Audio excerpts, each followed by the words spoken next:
Odd Horizons is down a member this week. Um, Fly high, Harmon, fly high. But we it's just Jarrett and I in the old studio today, so He was kind of forcibly enlisted for his help for something we don't know, but we are here. they're gonna forcefully withdraw blood from him.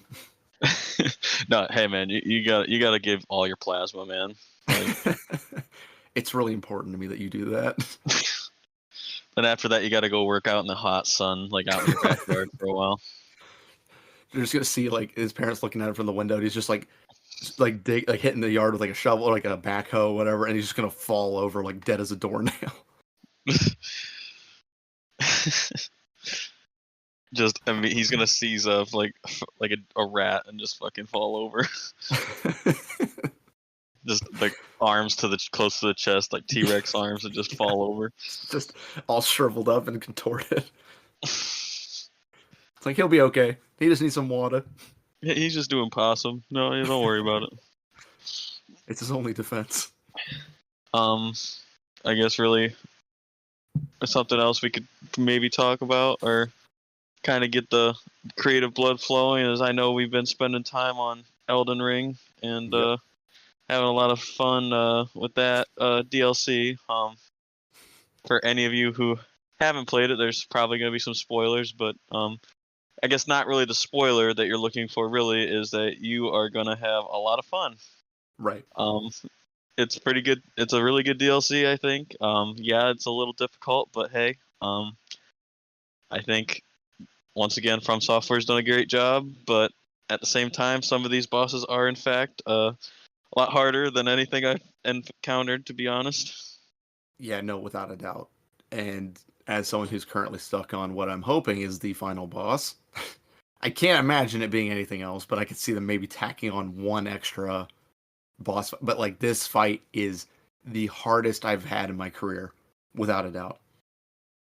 It's like, oh hey, here's this really hard boss fight. It feels like an end boss fight, but then as soon as you dispose of them, you end up finding somebody else who's even worse, and then you just keep going forward, and finally you hit that point where you're at, I'm assuming, and it's just, oh, excellent.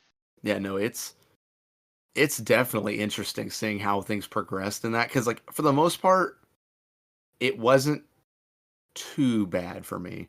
Right. Up until him and Bale. So the final boss, and spoiler, is a guy, and Bale is an optional dragon that I am getting closer to being able to kill him, but he is substantially difficult. And in like a much more traditional sense, like Mesmer has an issue where in his second phase, the hitboxes don't line up. I heard people complaining about it. When I finally got there, I immediately saw what they were talking about. I'm like, yeah, no, if you dodge the thing, you're not actually dodging the thing. Right, yeah. Like it was really, it's kind of like mislead. Like I honestly, like everybody's gonna have like different play styles or whatnot, and like my first boss fight was like honestly easy. I was like, oh, this ain't bad. But I think I missed one of the earlier boss fights that you could have went, like if you maybe explored like just a tad near the beginning. But I was like, oh, cool, this is a big thing. And then I was like, oh, this is pretty easy. And then I get to the next part, I'm like, oh my god, I hate my life. Right. And then you go to where Bale is, like you're sitting there, and you're like, oh my god, I hate my life even more. It's nowhere as easy. But speaking of people taking it easy, look who decided to get up in the studio today. But it didn't take as long as I thought it was going to. Did you perchance lose all of your plasma? Yeah, we were speculating. Just gonna ignore that. Bruh. Nope, bruh me. Yeah, I know we've all kind of logged like different amounts of times into the DLC. I know, Harmon, you've been unfortunately like, kind of cucked out of playing it as much as you'd like to. But what are your thoughts so far? Well, in a non-spoiler review, I enjoy it. I don't want the nerf to happen, where enemies are going to be doing 10% less damage. I want to beat it before the nerf, but yeah, chances are I probably won't be able to. I still think that it's gonna still be just as hard. I mean, I think in some cases those debuffs are gonna help extensively with some of the bosses that seem to be poorly designed. I know Just dodge. it's like a spoiler alert, but like there's a certain commander that I need to have a conversation with Miyazaki. Not a fun time. We'll say that. If anybody gets to that point with the commander, you'll know my pain very shortly. Well, like my thing is like so they said it's going to be like more harshly affecting early game stuff. Like those guys are going to be the ones that are getting the biggest tune down. It's not going to affect late game stuff as much. The issue with that commander though is not even his like damage number. It's the fact that his like primary move, you cannot dodge it unless you go one way, and even if you dodge that way, I would say about 50-50 you get hit and it's full damage and it's basically a one shot. You can use Torrent in that fight, but you shouldn't because when you get him into like his like second state, he has an attack that you physically can't dodge on horseback. Yep. And it's like, oh, cool. And the fact that his mount can it can catch up the Torrent, the small horse, is kind of wild to me. Yeah. But Hog Rider. for real, yeah. Forewarning, this is foreshadowing. You're gonna know exactly what we're talking about if you get to that point. Right. But Only if they get to that point. I know a lot of people have quit playing. Yeah, and like the people who are like, "Oh, their DLC is too hard." It's like, but it's a game. So like when the game came out, we all acknowledge again, From Software has the reputation at this point.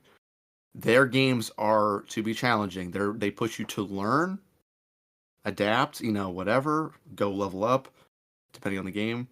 You have options to improve yourself to get through the game.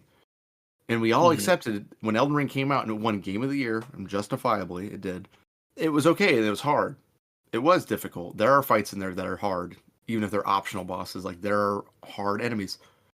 And then all of a sudden a DLC comes out that's also hard. People are like, but that's not fair. It's like, what are you talking about? Like, I think it's probably more stemming from the assumption oh man, I'm gonna keep playing the heck out of Elden Ring so I can get to 250 levels plus. I am this Giga Chad walking around, but then I think they were fully expecting to be able to kind of steamroll through the DLC, which I think From Software was kind of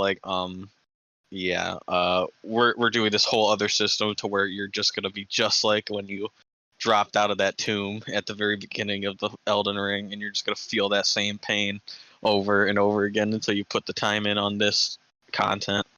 Yeah, and I think that's a good way to handle it because no matter how much you've played, as long as you've gotten to the point where you can access the DLC, you're on. I'm assuming roughly equal footing, depending on what your level is. I don't think that there's really that big of a difference between me being level 100 and a guy being level 175 in the DLC zone. Obviously, they will have slightly higher base numbers, but the negative multiplier you have when you at the start kind of eats away at that until you get to I would say once you get to at least Blessing 5, you start feeling closer to your main area power, and then you start actually feeling like you're improving. Because I mean, at this point, I know Harmon and I are not leveling up in this DLC, and I'm pretty sure you're the same way, Jarrett, where it takes at least 200 something thousand to level up. Man, I wish it was 200,000 runes to level up. Mine's no, I'm at 900,000. So I started the DLC I started around 130 or something like that, and I think I might have gotten up a couple of maybe 135, but yeah, it's definitely a grind to level up still. I think I'm at maybe 180,000 to level up or something like that. Just go kill Albinax. Bro, I don't want to slaughter the people that have already been beat down. Stop, he's already dead. But every time I kill a wave of them, I get 75,000 runes. And then that's without any rune boosters.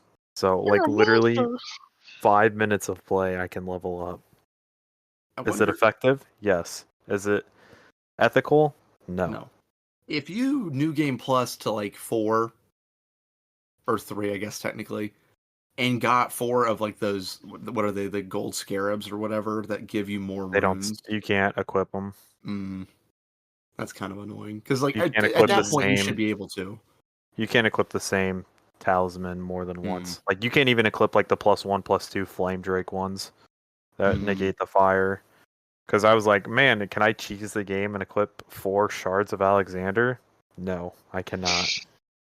Speaking of talismans, Jacob, or Skippy, as you guys all know him, was having a hell of a time in the DLC because he equipped 2 talismans that, sure, boosted some stats by 5. But you take more damage. And he didn't realize what the damage increase was. And when I told him that, hey, it's 15% per item you have, and you have 2 items on, so he's like, oh, so I'm taking 30% more damage? Like, yeah, basic math. He's like, I was wondering why I was getting 2-tapped to buy, like, everything. And I'm like, yeah, because you had those on. Yeah, that'll do it. And once he took them off, he was like, I'm not getting 2-tapped. I'm like, crazy when you're not taking 30% more damage. No, I'm gonna keep my Radagon talisman on no matter what. It gives me too much power. I have Radagon's icon or whatever just to make my spell times quicker. I think I have that. The potent sorceries one. The one of I think there's like Radagon's, like, I don't remember what it is, but there's one for him and one for America. And I got his on that, like, increases, like, your attributes or whatever. Yeah, you're taking 15% more damage by having That's it on. okay. I'm supposed to be a squishy anyway. I'm supposed to just simply walk into an area, try to Kamehameha, and if that doesn't work, I just hope Black Knight Tish is able to do something to distract them while I set up again. Yeah, how's that sunflower fight going? I don't want to talk about it. You gotta quit using Comet Azure. It's not that good. The enemies move around too much. I've gotten through quite a decent amount of boss fights with it. I killed the one butterfly lady with it in like 5 times. But what was I gonna say about oh yeah, sunflowers. This game is making me hate sunflowers, and if I see any in real life, I'm gonna cut them down at the stem and stomp on them because that's how much I am not liking sunflowers. When we play Minecraft, I'm surrounding your house with sunflowers. I'm gonna burn the entire like village, everything. I will burn it so there's no more sunflowers. This planet down. Maybe that's what we start doing. We'll do a Minecraft series. I don't want to play Minecraft. That would be fun. It's the same thing over and over again. So, coming from the guy who likes Terraria. I don't like Terraria. I just said I'd rather play it than Minecraft. Bro, I've played very little of it. I played it before they added all the crazy crap that you can get like right at the start of the game. This is heresy. It's too complicated for me now. Minecraft is just, hey, go get these beds, go to the end, place bed down, blow up dragon. I mean, in that capacity of gameplay, yes, but it's also like, hey, I built like an amusement park. I built, a mall. Yes, but it always starts out like that, and then there's one mishap, one tiny little mishap. Who stole my one cobblestone, and the server's gone? That's why you do communal resources most of the time.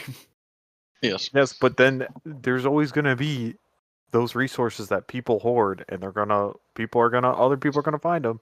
They're gonna take them, and then it's gonna be World War III. No, you have a room with you have a room with a bunch of chests in it, and then everyone has their end chest. If anything super personal goes in the end chest. That's valid too. That would be a contingency, the national bank, if you will. Yeah, it's like you have your end chest. You put your shulker boxes in there. Like, here's the thing: there's some of us that are farmers, and some of us that go digging for a while, and the person who digs a lot isn't going to be too happy when the guy who just farmed the entire time is going to have access to half of his diamonds. But the guy who mines all the time is going to be happy when he comes back and he gets fed. Because there's nothing to eat underground. I'm definitely I'm definitely that miner. I'll come back after a mining trip looking like a West Virginian coal miner. Just like, I am barely alive. I lost my pants. And I need food. But I did find some gold and iron. You're the guy who dies because you're like, oh, I'm gonna dig straight down. Oh no, I forgot the cave update. No, I don't do that. The problem is I'll end up mining a lot. I'll find a lot of good shit, and I'll be like, ooh, this is another part of a cave I haven't seen. I need to go down there, even though I have like no tools or any torches. And then I go down there, I'm like, oh, there's blue shit all over the ground. What's this? And then you just look behind you and you see a thing with antlers looking at you like, hello. We're going to talk about the backrooms map that we tried making with Liam, and we no longer have access to it. Yeah. Yeah. That's actually, Harmon, you've given me a good idea just now. Are you gonna make the back rooms? Not necessarily, but like you're like, oh, I don't want to do Minecraft. It's like, okay, what if we did like Minecraft, but not like standard Minecraft? If we did like minigame type deals. We could do the cops and robbers again, but hopefully try to get better content out of it if Well, we we'll have record more it. than one perspective, and Skippy won't lock me on the second floor for a solid but- 30 minutes straight. And Jarrett, who went on a power trip, he's like, "Sorry, the power just went to my head. I forgot." I was also maybe a little intoxicated that night. Jared, you were Maybe. acting like the warden from Human Centipede 3. Like, just totally off the walls, crazy Texan. Like, I also think we probably had too many people. Like 4 or 5 is probably the limit of what we want. Because I think we had like 7, 6 or 7 people. Yeah, because we us had 3, Cole, Skip, Cole, Zach. So we had 6. I think that's fine. Maybe it would be better, like, because there's only one warden no matter what, right? Like, we can't make a second one. I think so, yeah. Unless Mr. Computer Science over here wants to go messing around with command blocks. Bro. Like, I'm going to try to learn how to code command blocks. You probably know. It's not that bad overall. It sucks on Xbox just because you have to type it in a stupid way unless you have a keyboard plugged in, but... I had a friend. They had their own realm, and it was like a Super Smash Bros. Type. I kid you not, there was probably about 200 to 300 command blocks that they had set up for it. Yeah, depending on what you want to do, yeah, it's going to take a lot. But something like that shouldn't be that hard to be like... They should just be changing a 1 to a 2. Statements. Yeah. If they had, like, if player count equals this or greater, then warden count equals 2. Like... So they had like a working leaderboard, they had a currency, they had kits you could buy, several map rotations. That would just be my personal hell trying to code using a goddamn Xbox remote. I would literally... You can plug in a keyboard. I know. It's just, I don't even know what language they use for command blocks. I'm assuming Python. Java or... No, it's literally just their own. Like the Xbox, the new version, the Bedrock version, guides you through it. You didn't have to do how I had to do it back when I had it on my good old Gateway laptop. When I had Minecraft, which ran great on there, might I add. If I made it, I can only see one chunk at a time, and whatever, lowered the graphic quality. But like I was like, oh yeah, I'm gonna make like a Dragon Ball map, and I wanted to do like when you died, you would go to like Otherworld, you'd have like Snake Way up there and all this stuff, and I spent probably 30 minutes just getting the spawn point set to up where I'd built the Otherworld area. Because it was like, spawn, if dead, like at a space death respawn location. Like, no, please. And did you also add in the functionality to put halos above people's heads? And then did you add in the functionality for the different Dragon Balls so you can summon Shenron to get them back? No. You could just spend 50 mine coins and get a halo. Halo? Oh. No, we're not talking about that. That Minecraft mashup with Halo, all of those mashups were good. The Mass Effect one was good. Skyrim one was good. Mass Effect was Mars, and I liked it, like the research. Mm-hmm. I wish you could get them back, or if you can, I haven't found out how to do that. I think you can. I think the only ones that didn't come over was the whole Star Wars thing. But they came back in a different pack that you had to buy. Bro. I think they took my Yoda away. Yeah, I'm glad. We had a hide and seek map. This other group of friends and I did. And he would play the Ewok. And he wanted to see what the issue was of him playing as an Ewok and a hide and seek map. You wouldn't get it. I'm like, dude, you are less than 1 block high. And if they crouch, it's like a slab. What do you mean you don't see the issue with this? We told him he had to wear a helmet if he was going to play the Ewok. Doesn't it not show up still? No, it showed it. The helmet would show up like he was a normal person. Like it would just float above his head. That's right. What Because the any other heck? armor was invisible, but that, yeah, it floated over. Yeah, so we made him wear that, and he threw a fit. But we said it was only fair. Yeah, simple rules. Don't be a bitch. Like, Yeah. Now there's Ewok hunt, fucking hide and seek. That's even more horrifying. If Facts. EA was smart, they would make a game just like a Left 4 Dead like game, like Ewok Hunt.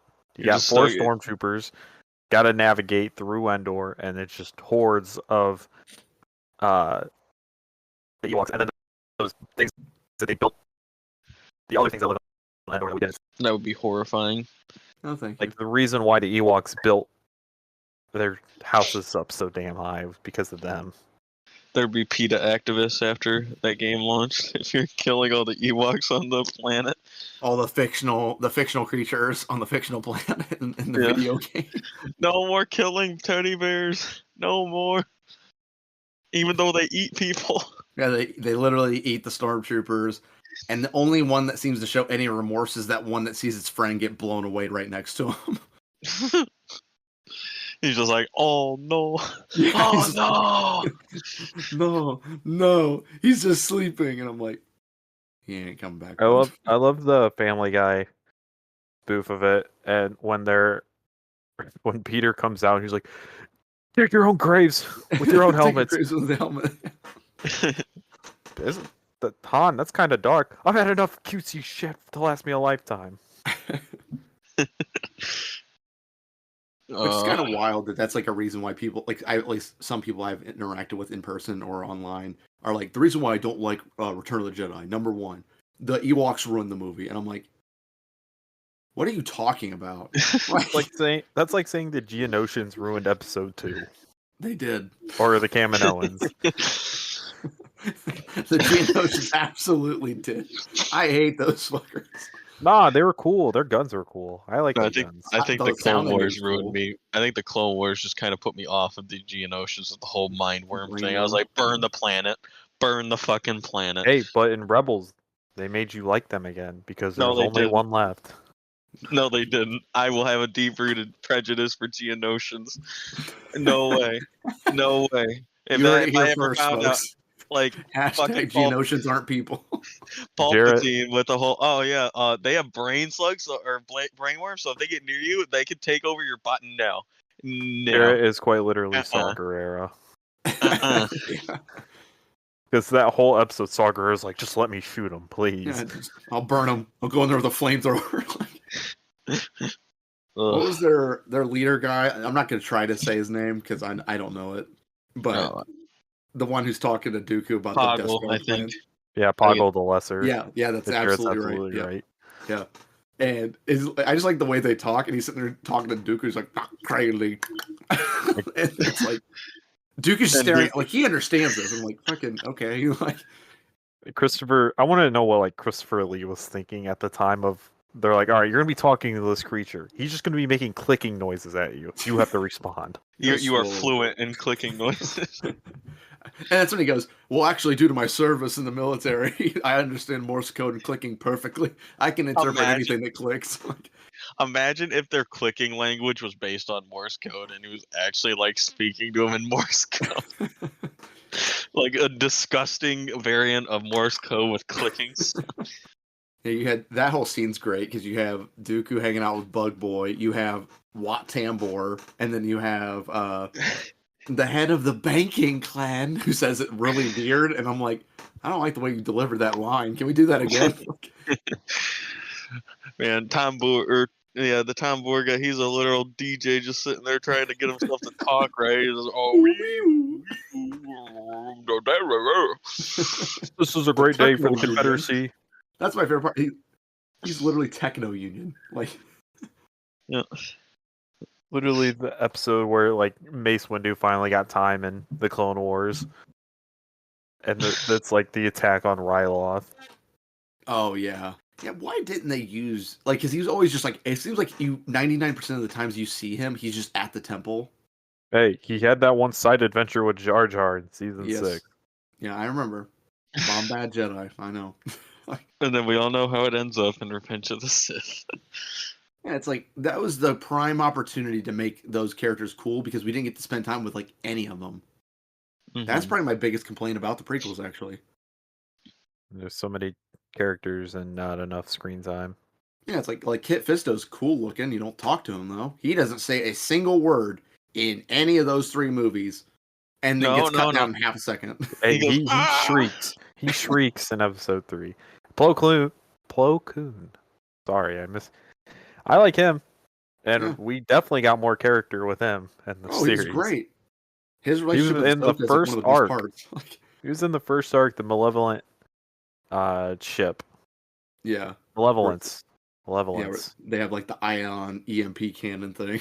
Yeah, and you know that would be really cool. And they're like, yeah, we're just gonna make one of these ships and never again. Also, I rewatched it. I've complained to you, Andrew, about this before. I know what you're gonna say. When Anakin and the Jedi or Ahsoka and the bombers are going towards it, they're like, the flak is too heavy. The flak is too much. And I'm like, they're just shooting lasers. How does lasers have flak? It's probably like something to do with like the disturbance. I don't know, like lasers. Maybe they emit like enough heat to where it shakes a spacecraft. I don't know. But yeah, the AA they don't function like true AA guns, where they just send exploding shrapnel up there. Like, the hey, the only thing I've heard is that maybe it's like a capsule that explodes when shot. That's my thought. That's the only thing that like sounds right.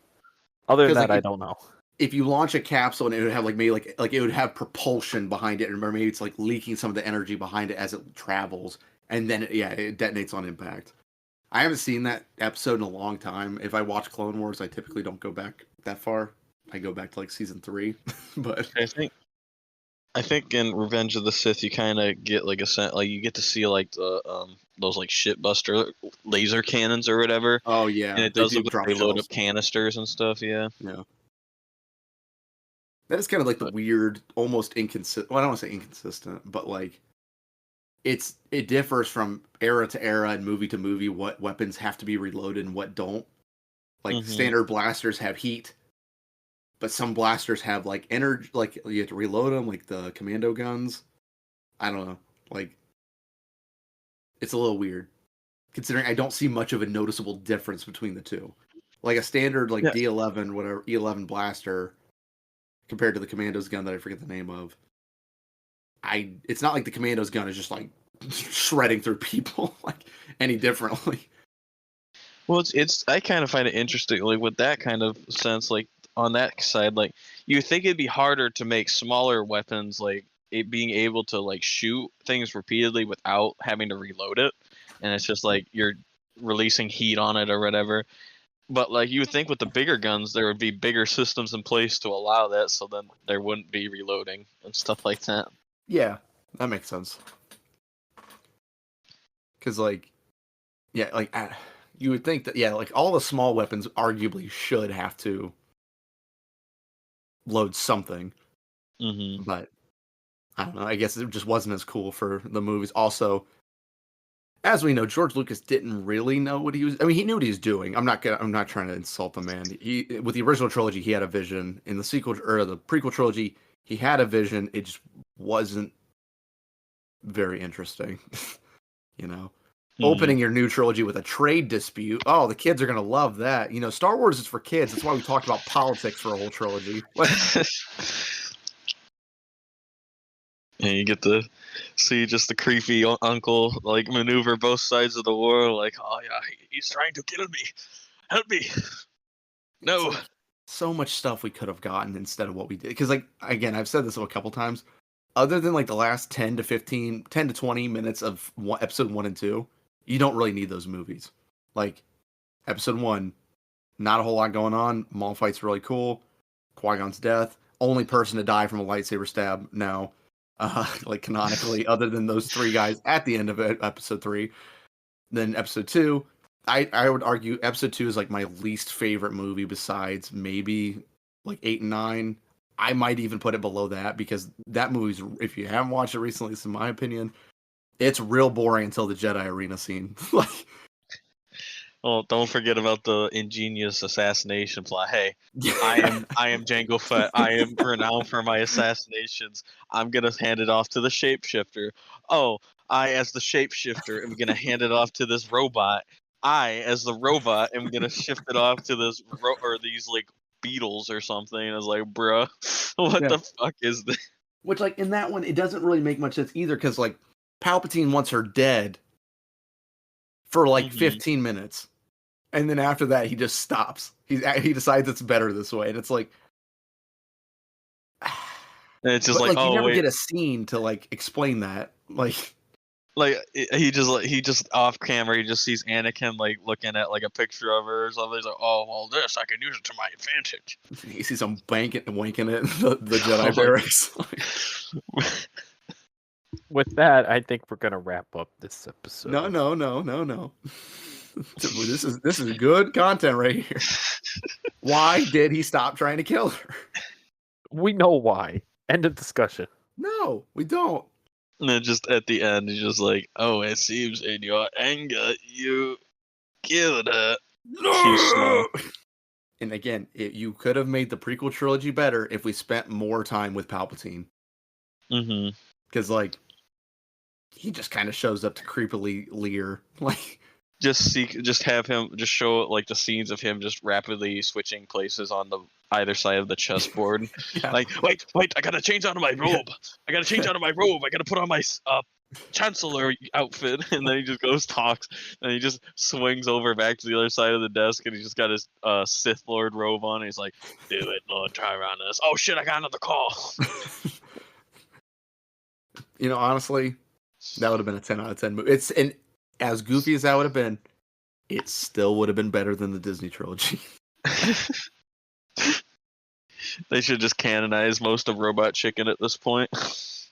Better story than that. It is 165 degrees on this planet. Okay, no. I don't want my robe to smell like a fillet of fish all day, alright? Oh, gosh. The big audible gasp behind him as he says that. Squeeze on in. Let it go. That and Jarl Poof finally getting screen time in Robot Chicken. He's like, I'm one of the 6 Jedi Masters on the council, but today I will get the pizza. They didn't have Mon Calamari because they're people, and I did not know that. And it's just like working on, like, I don't know if it's the Death Star or it's just a Star Destroyer, and then Palpatine and Vader come up. No, you know what? I forgot something. You forgot our crackers. I'll take the soup, but not with that ladle. Oh, good times with Robot Chicken. Yeah. We'll never get back there, though. No, Jarrett needs to upgrade to Dragon Ball Abridged. You do need to watch Dragon Ball Abridged. I'll get there. I'm working on it. It's real quick to get through because, like, A, you have all of it ahead of you now, and B, like, each episode is like turned into like a 5 to 10 minute video for the most part. So, and they don't do all of them. So, I'm pretty sure you can just find a like supercut version. Yes, and just watch it. They don't do Goku. They don't do Goku and Piccolo getting their driver's license. Don't start. I knew that's where you're going, and I'm gonna hit you. Hey, that finally paid off in the movie. Where like, I don't know how to fly. I never got my license. As he's just like randomly pressing buttons and turning. Almost causes a national incident, but you know. Yes. Pretty much. Yeah, I think. Okay, now Oh, Harmony. So now we're good. Now you can take us out. Okay. Well, now I think we're gonna end the episode. Talked a lot about Elden Ring, Star Wars, things in between. The gist.